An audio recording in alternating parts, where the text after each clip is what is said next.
Mga kapatid, ang humiliya po ngayong araw ng Martes pong ito ay hango po sa babasahin kong ito. Lucas, Kapitulo 10, versikulo 38 hanggang 42. Dumalaw si Jesus kina Marta at Maria. Si Jesus at ang kanyang mga alagad ay nagpatuloy sa kanilang paglalakbay at pumasok sa isang nayon.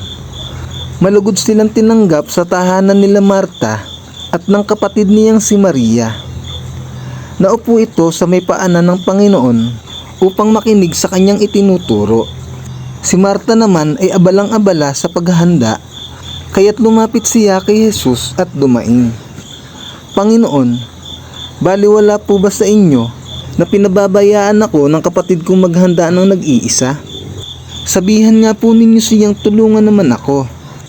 Ngunit sinabi ng Panginoon sa kanya, Marta, Marta, nababalisa ka at abalang-abala sa maraming bagay.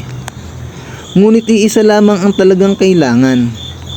Mas mabuti ang pinili ni Maria at ito'y hindi aalisin sa kanya. Ang mabuting balita ng Panginoon. Pinupuri ka namin, Panginoong Hesukristo.